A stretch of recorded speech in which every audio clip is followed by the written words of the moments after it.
The regional chairman, Mr. David Armagon, speaks on the flooding issue faced by residents in Orealla. More in this report.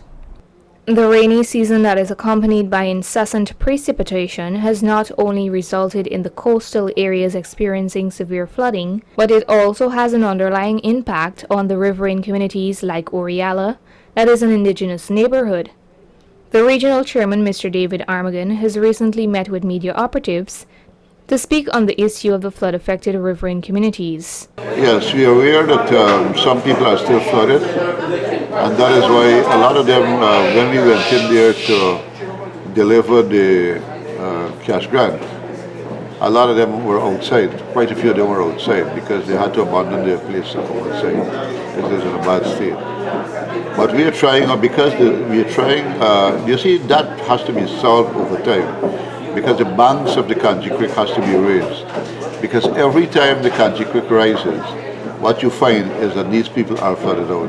Not so much by the rainfall itself, because that will drain, but because the Kanji Creek is overtapping, they're flooded out all the time. So the long-term solution to that is to be able to build the banks of the Kanji Creek. In terms of relief and/or assistance to the affected residents, Mr. Armagon stated, We are working with them to see what assistance we can give to them to move further inland, because a lot of them are involved in logging and cash crop farming. That's basically what they do in those areas. So government is looking to see what assistance we can give to them in those areas that are flooded. He further deliberated on the type of assistance that was provided. The thing is, because they depend almost primarily on those two areas, which is logging and cash crop farming. Even though we are aware that that situation is not likely to exist all the time, because we don't expect the rain to continue falling every single day, and at some point it has to stop. And that is why, in the meantime, we are trying to get this cash grant and so in, so that they can be able to survive in the meantime.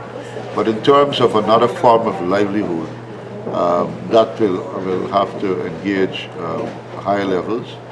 And of course, I will raise it to our government. I will raise it to the People Authority to see what further assistance can be given to them. In concluding, he said, but to relocate them and to be able, because I don't think they want to be relocated anyhow, but they want to look at some other form of investment whereby they can make a living. But in those areas, at the moment, those two things are the only things that are available. That we have done there actually, basically just two things. One is that we went in there with food hampers twice to assist them to be able to, to assist them with food stuff, and then the second project that we have done now, which is the distribution of the cash grant. Maybe we have to look at some other form of assistance, because as persons have pointed out, coming from that area, there is need for further intervention. Narima Ali, Channel 8 News.